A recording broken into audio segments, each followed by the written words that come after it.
most advanced recruiting techniques, land the most desirable talent, launch your company towards massive success. This is the Higher Power Radio Show with Rick Girard. Tales of disastrous interviews. So in honor of Halloween, we are sharing interview horror stories. So we've all heard campfire stories of crazy interviews and even a scary hire or two. So today what we're going to do is we're going to help you identify the crazy on both sides of the coin and help you avoid a tragic nightmare. So today is all about how to not get hired and how to have somebody not accept your job offer. All right, today's quote: "If God treats you well by teaching you a disastrous lesson, you'll never forget it." And that was our friend Ray Bradbury. I'm Rick Girard, and welcome to the Higher Power Radio Show. Our mission is to help entrepreneurs and hiring managers avoid costly hiring mistakes. We identify a specific problem and provide proven tactical solutions to help your company win the right hire. We share insights from top-performing rebel entrepreneurs, disruptors, and industry experts like our guest today, Miss LeiLani Quiray. She's the founder and CEO of Be the Change HR. So LeiLani has a fiery passion for both human resources and philanthropy. She believes people are a company's most valuable asset, and they should be cared for, but not only to on a level where the business truly cares about a quantifiable basis, where we measure the effectiveness of programs we put into place to foster a healthy work environment. That was a tongue twister for me today. So Be the Change HR is a conscious company and social enterprise and provides fractional HR, executive support, strategy, and service to businesses in a facet of HR from pre-hire, post-term, and everything else that happens in between.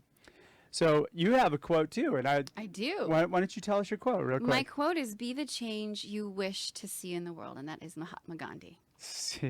Yep, she's doing just that. I just told you a lie. All right, which makes LeiLani a perfect expert for today's topic. LeiLani, welcome to the Higher Power Radio Show today. Thank you so much for having me. I'm all hopped up on Red Bull right now, and it's like, woo! I haven't had a Red Bull in a long time. All right, so today we're going to cover, in honor of Halloween, scary things people do in interviews, both parties, by the way. And we're going to talk about what scares people away from your company, and we're going to teach you how to avoid your own horror stories, which, if you haven't made one, you probably will. So let's talk a little bit about, let's get started with kind of some of the simple truths that are out there, like, when it comes to interviewing, what do we do wrong? Right. So do you want me to talk about my crazy story? I want to get to the crazy story in a minute though, but let's kind of set it up with, maybe some of the warning signs. Oh, yeah. That you're going to have a bad upcoming interview. So let's start with, the first interaction with people. I am a huge stickler when it comes to spelling, and it comes to being on time. So I have seen resumes, it's perfect for today's show, that have said, instead of customer experience, it says costumer experience. So if you can't see me right now, Facebook Live can. I actually have a costume on, but I don't think they mean costumer experience. And so I see things like that. I also one time came across two resumes that both use the term fast-paced, but like glue, like paste. And so even though, you hit spell check, like you need to make sure that you actually read through it. Or have somebody else at least check it over. Yeah, someone needs to read through it. Yeah. The other thing is I'm huge about people being on time, like be 5 minutes early. Yeah. So if you don't call and you show up 10 minutes late and you're like, "Hey, I'm here for my interview," it's like, no. You're not going to get the interview. You should have called. Like, you should have said something. 100%. Yeah. I've always had the idea that if you're not 10 minutes early, you're dead to me. Yeah. It's true. In a way. I mean, if somebody calls and they're running late, then that's totally acceptable. But just showing up, I've had people show up to an interview like 45 minutes late. Really? And then expect that we're going to continue to interview them. I mean, that's life, though. Like, be on time, be early. Like, that's all. It's half the battle. Show up, right? Yeah. Exactly. The other thing that drives me absolutely insane, and it comes from someone who's an asthmatic, is cologne or perfume. I'm an asthmatic too. Oh, Yeah. Well, yeah. Okay, high five. Boom. We don't breathe Yeah. together. So when someone comes in, what's like a really heavy men's cologne, like Drakkar? Yeah, probably. No, don't like know. just, shower, smell decent, but don't come drenched in some type of perfume or cologne because I won't be able to focus on you. My eyes will be burning and I will be reaching for my inhaler. I think whenever that happens, you're actually setting up kind of bias in a way. You're setting up whatever your personal issues are with it or anybody else in the interview process. Right. You're not giving yourself a leg up. Right. You're kind of killing yourself in that interview process. All right. So I have a couple other kind of warning signs. Tell me about them. They might be interesting.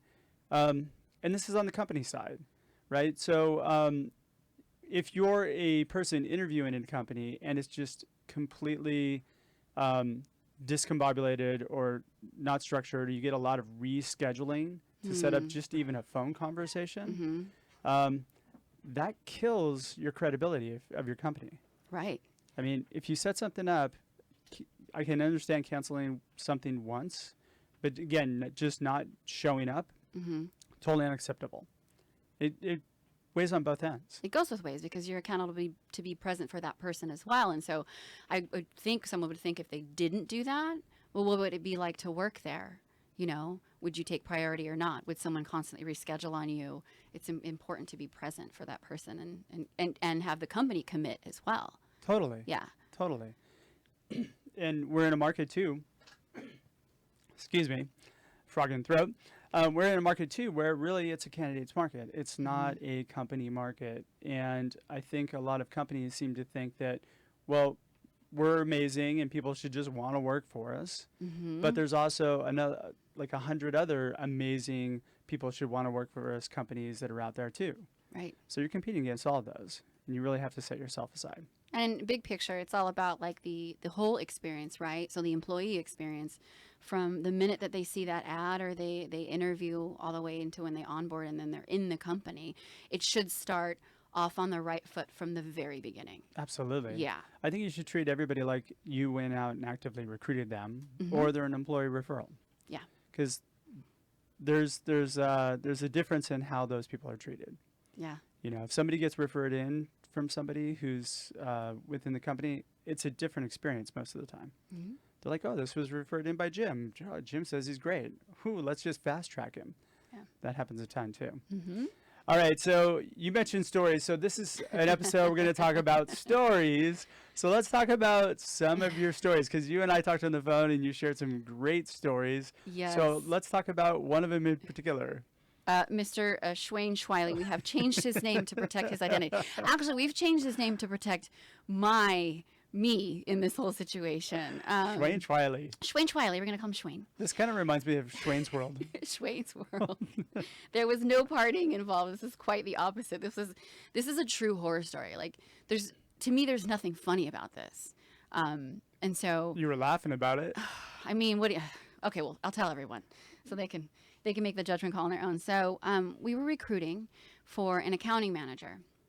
And we had people coming in, and Schwain had come in. He had given a decent interview. No red flags. It was kind of quirky, but otherwise seemed pretty normal, right? He wasn't the right person, and we ended up promoting from within. And I sent out one of those quintessential rejection letters. I even think like I sugar it up a little bit more than people do. It's something like, we humbly thank you for your interest. We know that you take time out of your day to spend time with us, and we appreciate that. But we've decided to promote from within, and you can't be mad at that, right? So if we see anything in the future that will match your skill set, all that whole thing, we'll reach out.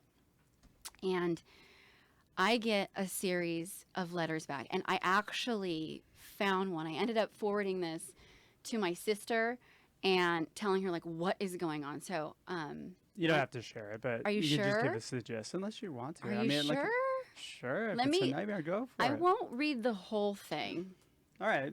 Facebook all right, Live. pick out the dirty parts. Then. This is all caps here. Okay, so the end of this email is all caps. He ends it with, "Get a life, please, you dumb as hell woman. Let me repeat. Get a life, please, you dumb as hell woman. Dates, times, etc. Don't mean a damn thing," with like 12 exclamation points. What does that mean? And then he says, "You're a flosser." LeiLani. And then in parentheses, because I'm dumb, he explains to me that is similar to fugly.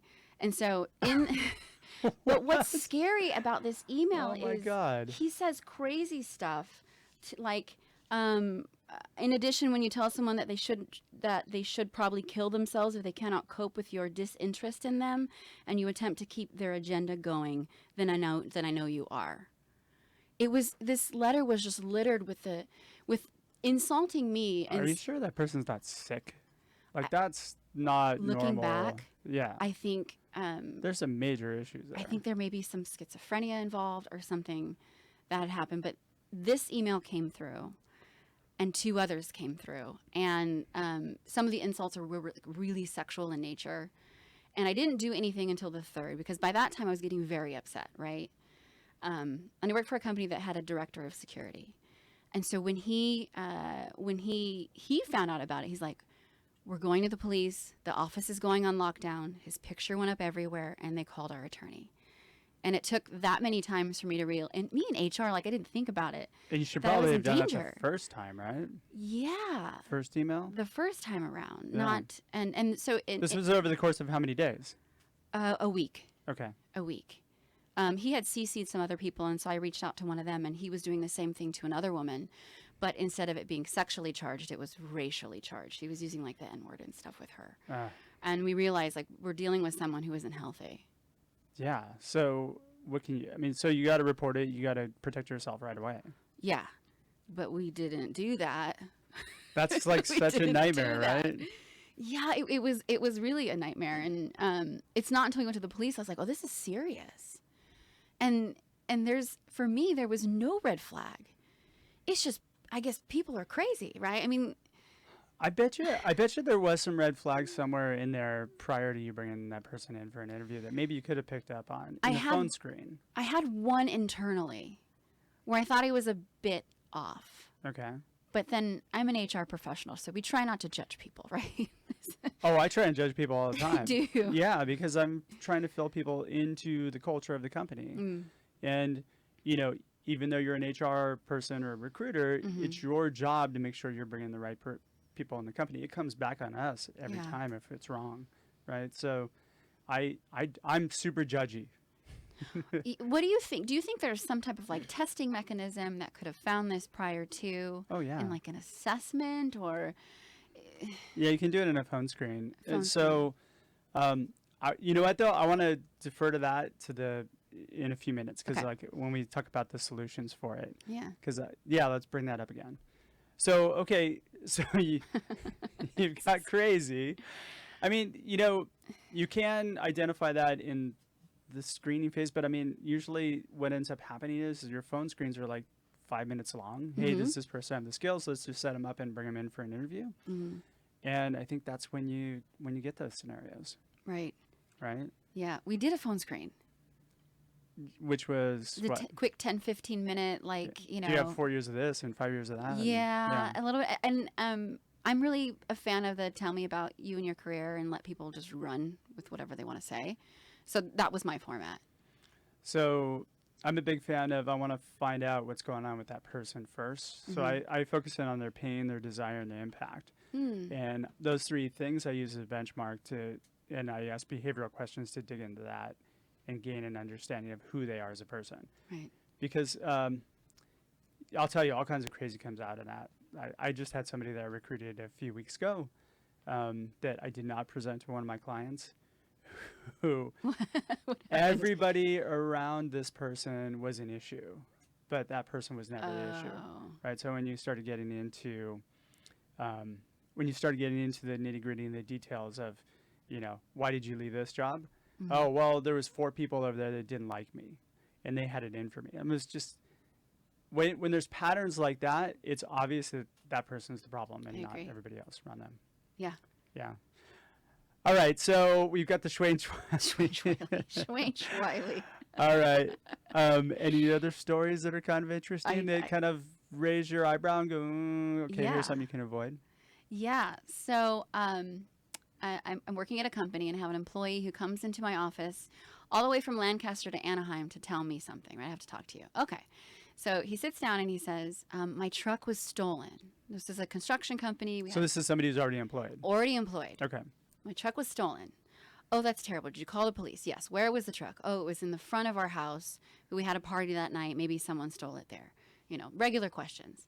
Then the next day, I get a phone call from a tow yard saying that same employee wanted to get to the truck to get his tools out of the truck. So, you think, how do you know that the truck is in a tow yard if it was stolen, right? So I pull him back into the office and I was like, hey, we'll call him Josh. Hey, Josh, you got to come clean. Like, was the truck really stolen? Like, you have to tell me what was going on. No, it was stolen. You can tell when someone internally has that, like, fear response. As soon as I asked him the question, I knew he was lying. Subsequently, the next day, he had a family emergency in Ohio and had to quit his job, take a bus, and leave. Okay, right? Okay. Strange. 2 days after that, we get the police who call. And we get the full story with a police report. And here's what happened. Josh took the truck out at night, got very drunk, offered to take 2 people from the bar home, and somehow in this drunken process got this huge truck stuck on train tracks. Whether he was too drunk to push it off the train tracks because it broke down, or he thought that was a parking spot, he left it there. And early that morning, it got hit by a Union Pacific train. And that's what happened. Wow. Yeah. All right. All right, you're listening to the Higher Power Radio Show. I'm your host, Rick Girard, and for our podcast listeners, we're going to take a quick educational moment from our sponsor, Vidori. Find out how healing a person's pain points attracts amazing people to your company. Sign up for our passive talent workshops and webinars at stridesearch.com. Our guest today is LeiLani Quiray. She's the founder and CEO of Be the Change HR, which is very Zenish. We're talking about spooky and disastrous interviews and hires, actually.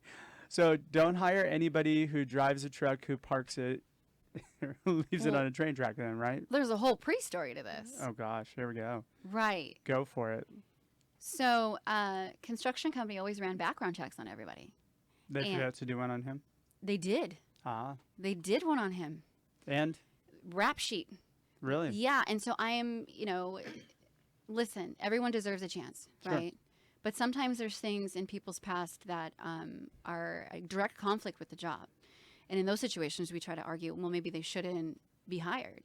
And this was one of those situations. And then there we were 4 months later, with a Union Pacific train totaling one of our trucks because of it was one of your work trucks? Yeah. Oh, it was owned by you guys. I thought it was his truck. No, it was a fleet truck for the company. Oh, gosh. Yeah. Okay. So, gotta love Josh. I hope you're listening, Josh. That was a terrible thing to do.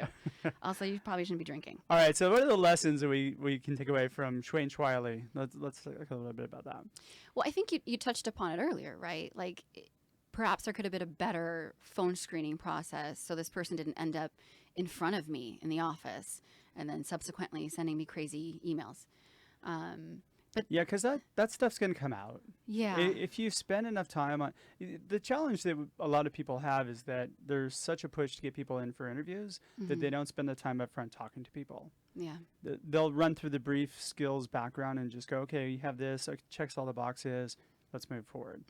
And I think it has to do with the fact that usually there's so many people that apply for jobs, and you have to keep in mind that your company's best interest is the most important thing, and by doing that, you just need to invest a bit of time to make sure that those people are the right people.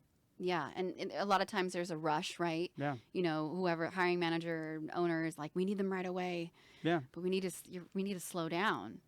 You know what? If hiring managers can just get it through their mind, and this is a lot of the work that I do a lot of times with hiring managers, talk about, hey, look I'm only going to submit a few people to you. I'm going to weed through everybody, and you're only going to see like 3 to 4 to 5 people from me. I'm going to save your time rather than here's 100 resumes. What do you think? And letting them make the call. There's going to be bad judgment calls across the board almost every time when you do that.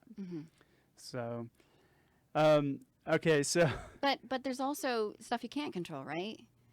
So let's say we did all this and we did everything we thought right and this still happened. Yeah. It's like, well, what do you do then? And I think it's Well, act on it fast, like you Yeah. did. Yeah. I think we could have done it a lot sooner. At first, it was like sort of giggling, laughing about like, oh, how crazy. And then all of a sudden it became, very serious with the things he was saying. And I should have said something sooner. And it's funny because I'm not a me, right? So if it were me and someone else was saying that to me, I would have done it. But maybe I don't see that for myself. Oh, I'm fine. Like, this is not a serious situation when it really was. Yeah. Well, it's so easy too to internet. Like, people troll all the time, right? Yeah. It's so easy behind a computer to write really hateful, terrible things. Yeah. Whether you meet them or not, like it's it's way too easy to do, and it's just silly. Yeah. All right, so we need to pay attention to like the frame of mind. Mm-hmm. Also, like over assertiveness or over aggressiveness is something that in a phone screen you can kind of look for as well. Mm-hmm. And is it my problem? Is your problem? On the flip side, let's talk about what companies do that scare away candidates. Mm. And I think that has to do with, again, starting with the phone screen, the diligence that you put into the phone screen. Mm-hmm. It's either really common, which is not going to impress anybody to want to work for your company, or if you kind of are looking at, if you're looking to it as a screening tool, you're going to do a much better job of getting a higher quality person into the role. Right. And so I think companies or entrepreneurs just need to take the time to think about these things. It's super important. And then, of course, I'm not a big fan of skills-based hiring, which is what most people do. Well, you have all the skills we need. Let's bring you in. It's all about cultural fit, right? It is. Yeah. It is today, Mm-hmm. most definitely. And if you hire based on skills, you put the wrong person in there, it destroys the culture. And it takes a long time for your company to recover from that sometimes. Yeah. If you would have hired that guy, I mean, just think of all the problems that could have happened. Imagine. Yeah. Right? Hired him, he went crazy, and then you guys had to get rid of him. Then what? Yeah. I actually, from me interviewing, I have a couple times where it was a technical question, and when not answered correctly, it was scoffed at. And I thought, but that's the kind of stuff I can look up. Like that, it doesn't matter if I need to know how many hours someone qualifies for FMLA worked in a year. Like that, I kind of like. Give me an example. Like, what's a question somebody's. That was it. Like, how many hours does someone have to work in a year in order to qualify for FMLA? And I was like, oh my gosh, 1,200, 1,250. I couldn't remember. And they told me, well, how do you not know that? Well, because I can look it up. This is not something I necessarily Google.com. I don't need it always on the top of my brain. And there was another time I went to a panel interview, and it was spelling. I had to spell words and difficult ones, and I thought, this is not my skill set. First of all, you're not hiring me to be an editor. You went to a spelling bee? I went to a spelling bee with 5 people staring at me, asking me. It was for an ambulance company, asking me how to spell certain things. And I thought, this is very off-putting. Wait, what is FMLA? Oh, the Family Medical Leave Act. Okay, got it. Yeah. I kind of knew that, but I didn't. So things like that. And then to what you're talking about, culture, when I talk to my clients about it's time to interview, I strongly encourage them to ask more cultural questions than anything. Things that fall in line with what the company does. If you're a health company, ask somebody, hey, like, what do you do to keep your health up, or something like that. Yeah. So that way you can see, are they attuned to your culture? Is it something that they care about and they're passionate about? So they'll make a better fit. And people who fit that way, who kind of share the same values, are automatically going to be stronger performers because they're going to buy in. They're passionate about it. Mm-hmm. So digging back to what you were asking me about, what we were talking about earlier, the pain, desire, impact on that piece, right? So there's, I'm a big proponent of behavioral questions because I think that they surface a lot of really good in-depth information as to who that person is. So whenever you're in an interview, I know you don't want to be personal, but you want to be able to understand whether or not that person is going to bring value to your organization or not. Right. And a lot of this stuff comes out in behavioral interviewing, which if you dig deep, I mean, the idea is, your car's not working, you're going to lift up the hood and check out the engine to see what's going on, right? So why not do that in the interview process? Because what we're doing is we're looking at it like, ooh, he worked at this company and he's got 5 years of this shiny new toy. Let's hire him. Right. Yeah. Or her, right? Uh-huh. And it doesn't bode well most of the time. So if you've made bad hires in the past, you've made them because you were all enamored by that shiny new toy. Really, rather than looking under, like, you ever seen those kit cars where like it's a really cool looking kit car and you open up the hood and it's like a VW bug engine or something like that. It goes like 0 to 60 in like 24 minutes. That's funny. So, what would you say would be like your favorite general behavioral based interview question? So I have 3. Okay, so in the phone screen, I have 3 points that I like to understand on a person: what their pain, their desire, and their impact are. So I mentioned those. Pain is what's going on in their current role that has them open to like looking at something new. And that's where you dig into and you find out whether or not they're the problem or their company's a problem. And you can see that based on the patterns of how often they job hop and all that good stuff. So understanding that, and again, I just dig into what's happening in their current role that has them open to hearing about something potentially stronger. And then I ask a lot of why. My favorite question to follow up with it, well, why? Or explain that to me, or how does that work? Because the more I get them talking, the more they're going to trust me, and the more they're going to open up and just tell me more and more. And just once you open those floodgates, you don't even have to ask any more questions other than why, and then they just keep spewing out information. Yeah. So the desire is kind of where they vision their most successful role being. So if they're telling me where they're going to be successful before I share anything about the company with them, then it puts then I can gain an understanding of whether or not my company is going to fit their values. And then the impact is I want to know how good somebody is. So I have them walk me through a project they worked on that was actually impactful, above and beyond kind of their job.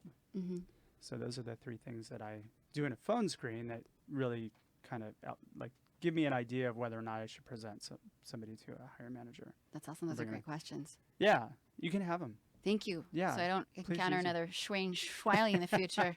Right? Good old Schwain. Oh, man. All right. Okay, so anything else you want to add to this? More like takeaways of these Yeah. 2 situations. With the Josh truck situation, again, it's people deserve a chance, right? Agreed. But there are things in someone's background that might not make them a great hire. I always use the example of like, you wouldn't hire a CFO who has a criminal history of embezzlement. That doesn't make any sense. No. No. But let's say he has a DUI. Does that mean that he's not a great CFO? Well, I think there's law in and around that basically Right. says that you have to, you can't check background unless you have done a conditional offer of employment Correct. first, Yeah. right? Yeah. So offer of employment and background check. So with this one, it was a rap sheet, and it was things that we wouldn't necessarily hire when these. Driving rap sheet.